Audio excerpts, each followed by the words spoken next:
In den letzten Wochen haben wahrscheinlich viele von euch den Start der Artemis 2 mitbekommen. Auch ich habe ihn mitbekommen, der nächste Schritt zum Mond. Aber bei mir hat sich eine komplett andere Frage gestellt. Was ist eigentlich Gravitation? Warum stehen wir auf unseren Füßen und fliegen nicht einfach weg? Wie kommen Raketen in den Weltraum und warum stürzen die Satelliten nicht einfach wieder auf die Erde? Genau diese Fragen haben mein Interesse geweckt. Ich wollte nicht wissen, dass es funktioniert, ich wollte wissen, wie es funktioniert. Und in diesem Video quatschen wir mal ein bisschen über Gravitation. Wenn du einmal springst, passiert immer das Gleiche. Du gehst hoch und kommst wieder runter. Das liegt genau an dieser Anziehung, über die wir gerade gesprochen haben. Die Erde zieht dich die ganze Zeit zu sich hin. Auch wenn du springst, hört sie nicht plötzlich damit auf. Du bewegst dich zwar kurz nach oben, aber gleichzeitig zieht dich die Erde schon wieder zurück. Das bedeutet, egal wie stark du springst, irgendwann mal verlierst du die Geschwindigkeit nach oben und fällst wieder runter. Das gilt nicht nur für dich, das gilt für alles. Für einen Ball, für einen Stein, für alles, was du loslässt. Es gibt dazu ein bekanntes Beispiel. Stell dir vor, ein Affe hängt an einem Ast. Ein Jäger zielt mit einem Gewehr genau auf ihn. In dem Moment, in dem der Jäger schießt, lässt sich der Affe fallen. Was denkst du, was passiert? Die meisten würden sagen, die Kugel fliegt darüber hinweg, weil der Affe runterfällt. Aber tatsächlich wird die Kugel den Affen trotzdem treffen. Und warum ist es so? Weil sowohl die Kugel als auch der Affe gleichzeitig nach unten fallen.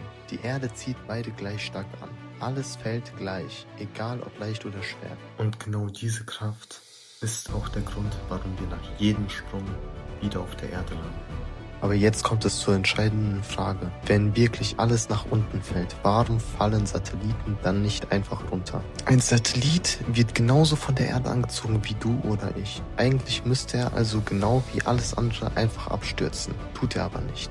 Der Unterschied ist die Bewegung. Stell dir wieder einen Ball vor. Wenn du ihn einfach loslässt, fällt er direkt nach unten.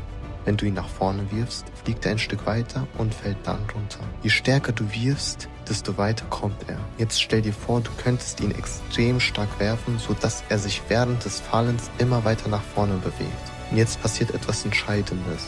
Während der Ball fällt, krümmt sich die Erde unter ihm weg. Das bedeutet, er fällt zwar die ganze Zeit, aber er trifft den Boden nicht mehr. Er fällt einfach an der Erde vorbei sozusagen. Und genau das ist ein Orbit. Ein Satellit fällt die ganze Zeit zur Erde, bewegt sich aber gleichzeitig so schnell nach vorne, dass er sie nie erreicht. Ein Satellit schwebt also nicht einfach durchs All, er befindet sich durchgängig im freien Fall. Und jetzt die Frage, warum existiert Gravitation überhaupt? Du musst es dir so vorstellen, Gravitation existiert erst seit Newton sie entdeckt hat. Davor gab es sie einfach nicht. Das heißt, Pyramiden konnten gebaut werden ohne Gravitation. Es war alles viel einfacher, die wurden dann an die Erde angebunden und die Steine haben einfach nichts gewogen. Deshalb klärt sich die Frage, wie die Pyramiden gebaut wurden. Von normalen Menschen, wie du und ich. Dann kam Newton zu seiner Zeit, hat die Gravitation erfunden. Seitdem sind wir einfach an die Erde gebunden. Nee, Spaß. In der modernen Physik wird Gravitation als Eigenschaft von Masse verstanden, den Raum zu beeinflussen. Sie ist eine fundamentale Wechselwirkung. Im Endeffekt lässt sich sagen, Gravitation existiert, damit wir einfach auf der Erde leben können. Ohne Gravitation könnten wir nicht leben. Und wer ist der Herr über unser Leben? Das ist natürlich Gott. Und für uns hat er die Gravitation geschaffen, damit wir hier schön auf der Erde bleiben und nicht einfach so wegfliegen. Natürlich haben wir gute Köpfe und können jetzt Raketen bauen und zu anderen Planeten fliegen. Jeder soll für sich selber entscheiden, ob es richtig ist oder ob es vielleicht gegen Gottes Willen ist. Für mich persönlich macht das nichts aus. Wenn ihr bis zum Ende geblieben seid und es euch gefallen hat, dann würde ich mich gerne über ein Like und ein Abo freuen. Ciao.